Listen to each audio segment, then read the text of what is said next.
Story time with Stephanie Story. Hi, I am art historical novelist Stephanie Story. Welcome to my show Story Time. I'm looking forward to my guest today because we are both women from the South. For those of you who don't know, born and raised in Arkansas, lived most of my life in Arkansas, except for the 15, 20 years I was out in California. And my family's still here. My guest today has lived all over the South, in North Carolina, South Carolina, Florida. And her debut book comes out on July 21st. It is called Rules for the Southern Rule Breaker, Missteps and Lessons Learned. So we're going to talk about all the missteps and all the lessons learned and about being fellow women from the South. Welcome to the show, Katherine Snow Smith. Thank you, Stephanie Story, very much. Yeah, it's really good to have you here. We were talking before the show started. Your daughter took your blow dryer, and you haven't thought to blow dry your hair in 2 months. Yeah, this was the first time. Probably she went back to college about June 1st. So this is the first time I've thought of washing and blow drying my hair for an occasion. And so when I went to get the blow dryer, it's gone. She took it back to Vermont. So I am, au naturel wet hair. I think it looks great, and it looks very pandemic. Before I ask about your book, though, your daughter went back to college. So are they heading back to classes? Is she just heading back to an apartment? Her lease started. We had to move her out of the dorm. We had a 3-hour window to move her out of the dorm, and there was no getting around that. So we bought tickets and actually flew to Vermont. And then she had an apartment that started June 1st. So we moved her in, and she's doing some summer jobs. And then she got her schedule yesterday, and she supposedly will have 3 of her 5 classes are in person. At a lot of other schools, so many people are having no classes in person. Even though the schools say they're in person, you don't really know till you get your schedule. Right. No, it's true. I've been thinking about how weird it would be to be my niece just finished her freshman year of college. How much do you think, just from a mom and a writer standpoint, looking back at your own life with this book, which we'll get to, how much do you think that's going to affect her life? I think, during this. It's I think the high school and college classes that graduated in 2020 got such a bum deal, but then for the rest of their lives, when they say, class of 2020, everyone will be like, oh, you're in the class. Mm-hmm. It becomes kind of, I don't know if it's, a little bit of infamy or something like that. But I think in a way, they kind of have this collective bummed experience, or this collective getting by together. Like Vermont was really strict. She had to get a COVID test in order to stay. So that's not something she and 2 or 3 friends went together and got their COVID test. So I think they'll get around it, and they'll have a collective bonding experience. But it is, a lot of kids that, now they're doing pass fail, and they wanted to be, not my daughter, but, kids that would have been at the very top of their class, now they're pass fail. So in med school or whatever. So I think there are a huge disappointments, but socially, I think they'll, college kids, they're resilient. They'll figure out a way to make the best of it. Maybe it is like every other misstep and lesson that we all have in life, right? And we all have to learn from. Which is a lot of your debut book. Tell my viewers at home a little bit about what your book's about and why you wrote it. Okay. Well, I've had just kind of even high school on, even when I was younger, just kind of quirky things happen, or missteps, catastrophes, and usually you can find some humor in them, not always. But I kind of established this kind of history, and people would say, oh, tell the story about this, or tell the story about that. And then I had a collection of them in my mind. And things like when I was my ex-husband, we're amicable, but when I was going to meet his parents for the very first time in New York, my flight got canceled. It was in the middle of the Gulf War. I met somebody at the Detroit airport. He's like, oh, we can fly to my parents' house in upstate New York, and I'll drive you down. So I go with him. And then his parents are like, no, you're not driving to New York tonight. So I had to call my boyfriend's mother and say, I met someone in the airport that I'll be spending the night with. And his parents. but anyway, 10 things like that had happened to me, and then went to the White House media Christmas party in, I guess, 2010, and borrowed these just 4-inch killer high heel shoes with this organza strap from a friend of mine. And right when we had the assigned time to have our picture taken with Michelle Obama and Barack Obama, my feet had been killing me the whole night. I mean, I couldn't hold a glass of wine. I couldn't hold food. I couldn't hold a conversation. It was like I was on stilts.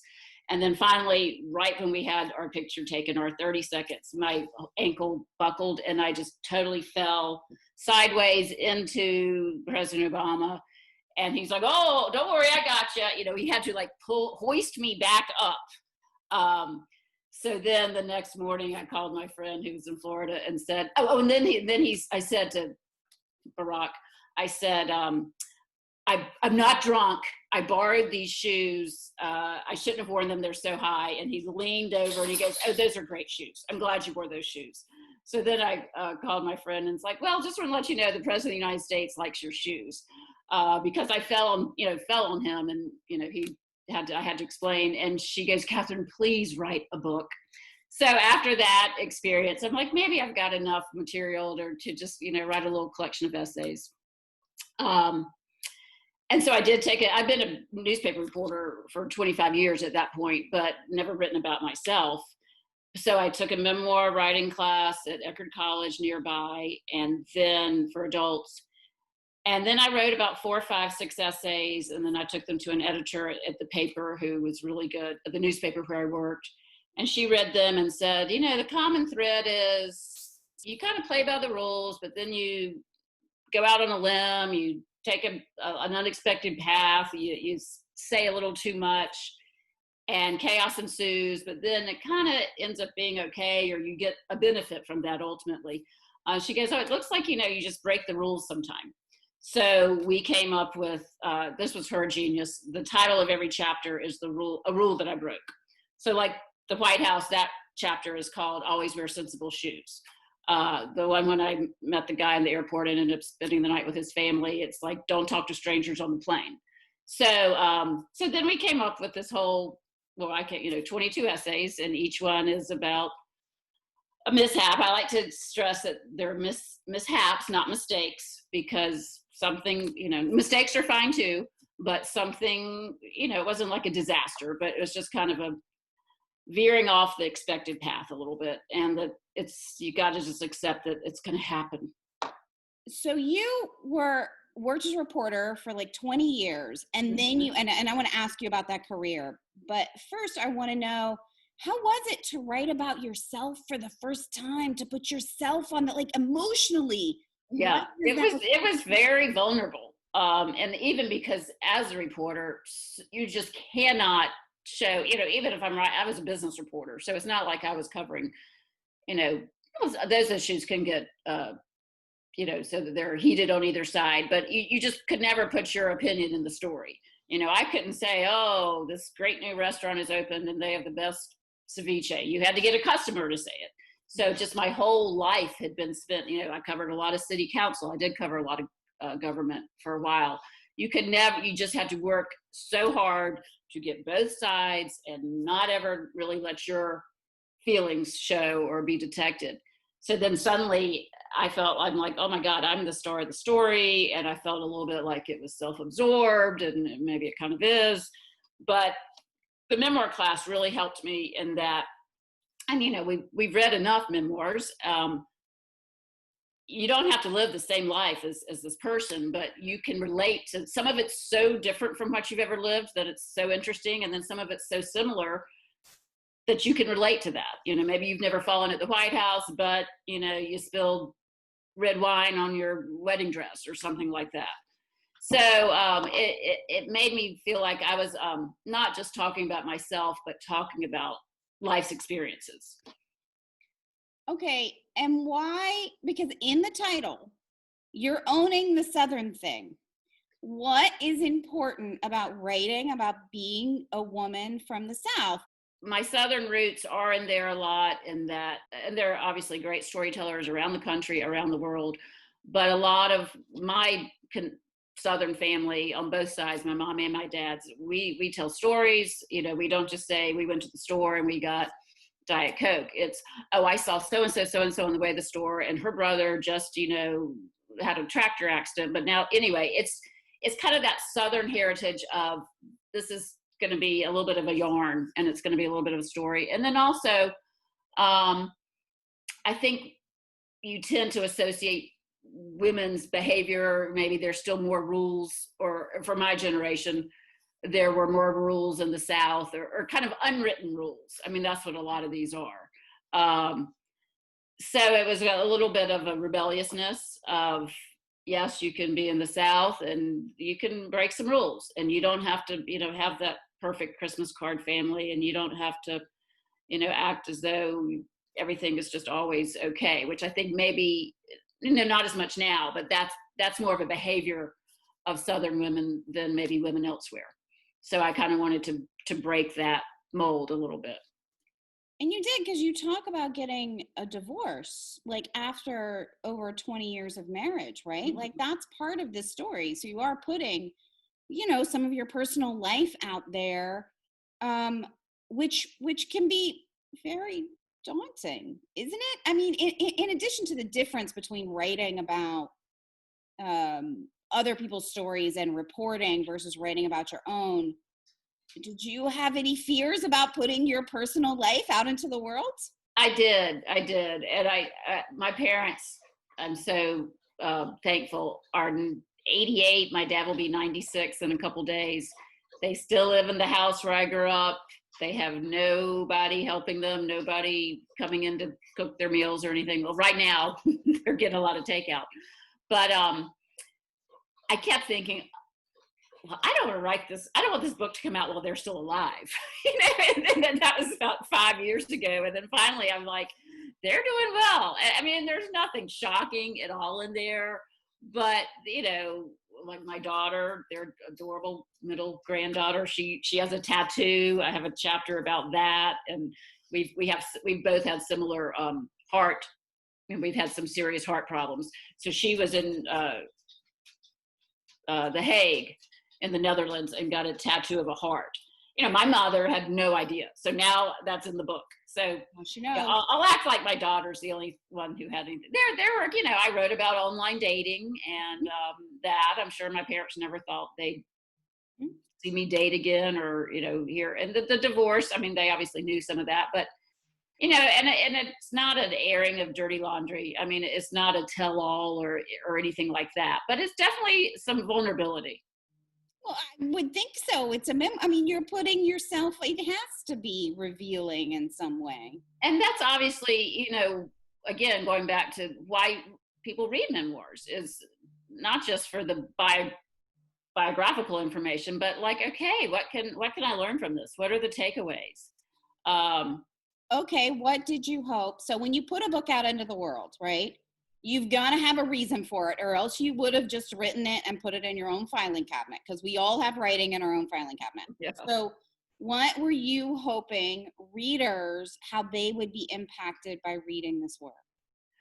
Well, Stephanie, I guess I've said it a little bit already. I don't want to beat it to death, but the life's messy, and and I'm not the first person, obviously, to say that, but that just accept it and forget about, yes, we're still going to post beautiful pictures on Instagram, but just let go of the pressure that your kids are always going to be happy and they're always going to be great and you're going to be the best mom. And so just to kind of like, just take that stress off of you a little bit. And there are other books out there that do that, but I think we can't have enough of that, enough, camaraderie of, life is hard and it's got many more chapters than you thought and many more detours, and embrace them instead of just tolerating them. And then it was ironic that when I started it, none of this had happened, but by the time I finished it, I had gotten divorced after 24 years. I had left my job at the newspaper where I'd been for 20 years and started in public relations. I had cancer and recovered from that. And 2 of my 3 kids went off to college. I moved from the house that we lived in for 18 years.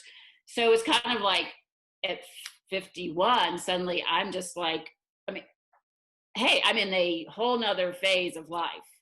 And I kind of felt like saying, it's fine. It's hard, but it's also, freeing, and that it's okay. So maybe set an example of that you never know what you're going to get hit with. And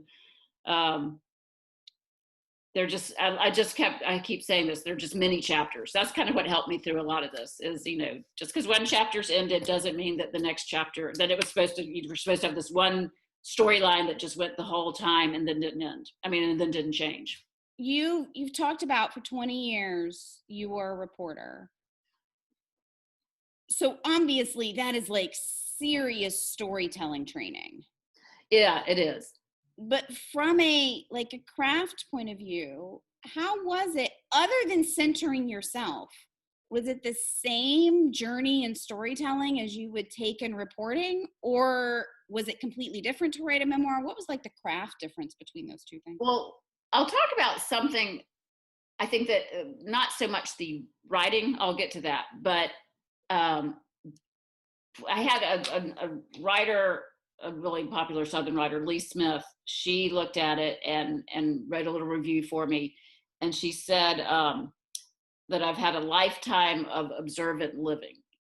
And so I think in order to have the material and the thoughts to write these essays, you don't just sit down and say, well, I'm going to write about that time I fell at the White House, or I'm going to write about that time. You kind of have to, as you're living it, you're taking note of it, and you're remembering these details, and you're knowing how to strike up the conversation with the person at the airport. So I think that a lot of that came from being a reporter. So I was a reporter in college, but then my very first job was in Greer, South Carolina, not far from Greenville. And I covered 3 tiny towns, and I covered 3 city councils, but also I had to come up with about 4 feature stories every week for this weekend section. And I literally would just drive around in my car, and if I saw, a kid with some kid was having, instead of a tree house, they were building a church in his backyard. He wanted a pulpit. There was a woman that had these blue ribbons all over her azaleas, and every year she won whatever at the state fair, the best azaleas, but she kept the blue ribbons for years and years hanging on her house. So, and I had to know how to talk to somebody and then say, well, what have you heard about this? Or what do you think would be a good story? So it from a very early point in my career, I had to have my radar up to be looking for interesting things and to be kind of noticing the side story and seeing the humanity in it, seeing the poignancy in something, seeing the humor in something. So I think that was a really good training for me to kind of be able to recollect and make note of all these different experiences. And then in writing it, I don't know, so many people talk about writer's block, and there were definitely times where I didn't know, oh, well, how do I segue to this? Or, this doesn't sound right. But I never had this like, oh, I can't sit down and write 5 pages, because my whole life has been, a reporter. Like now I think, oh gosh, in college, if I had to write a 5-page paper, it seemed like it was going to take days. But as a reporter, you're just cranking out stories all the time. So it helped me, and then I guess I'm a pretty productive writer because you've kind of had to do it for so long. Yeah, I feel that. I don't fear like the blank screen or anything. Yeah, I've never had it either, and part of that, really? No, never in my. I've written since I was 7. I've never in my life had a writer's block. I understand the feeling. I understand the feeling people are talking about. I just ignore it. But mine was also trained because I produced 5 nights a week of television. There's no. You do it right. There's no writer's block. You don't have that option. It's not possible. No, what I was thinking about when you were describing driving by the azaleas or the kid putting up the pew and all of that. You are really at the heart of small town community reporting for a long time.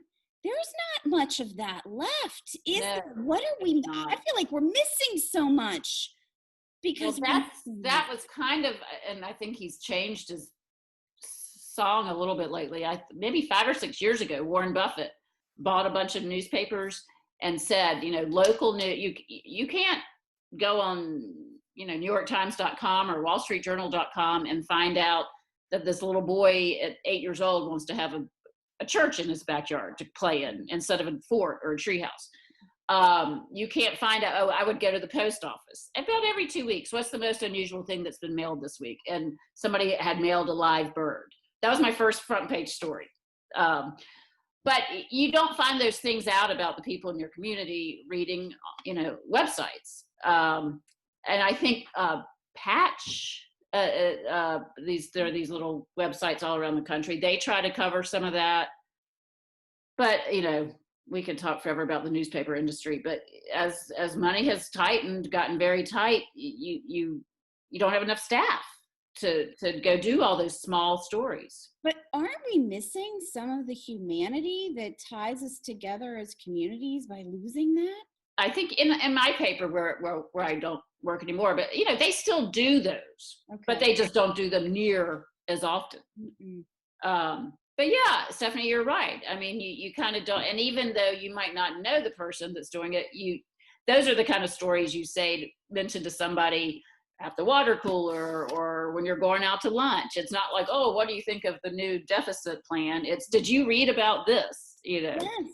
And so it helps you connect, even if you don't know those people or they're not your neighbors. You're right. It makes us feel connected. Your book coming out on July 21st of 2020. My second one came out on April 7th. So I want to ask, yeah. I totally know the feeling. It's not the greatest. Now, this is your first one. So therefore, maybe you don't have anything to compare it to. So maybe you have no idea what to expect. But how are you feeling about putting out your first book in the middle of a global pandemic? Not great. That's why I'm thrilled to be on this, Stephanie. I had my publicist early on. I think by maybe October or November, we had a calendar of events. And a lot of times it was if I knew somebody that lived in Nashville or somebody that lived in Atlanta or Winston-Salem or wherever, I would say, hey, who's your local bookstore? Do a lot of my friends are readers, and do you know the owner of the local bookstore? So sometimes I did some of the legwork, they did some of the legwork. I had probably 16 events planned on a calendar. A couple reading festivals, bookstore readings, and then several were just friends from college, friends from high school, friends who used to live here and have moved somewhere else. That's my dog. Charlie's not happy about it either. Very upset, and I get it. He should be. He has every right to be complaining. Thank you so much for joining me. This is a lovely conversation. I enjoyed it very much. So best of luck with everything. Best of luck with your daughter in college and getting the book out on July 21st. I'm very excited for you. That will be very exciting. Oh, Stephanie, thank you very much. I really appreciate it. Story time with Stephanie, story time virtually. We've got time and plenty of stories, talking stories in a novel way. Story time with Stephanie.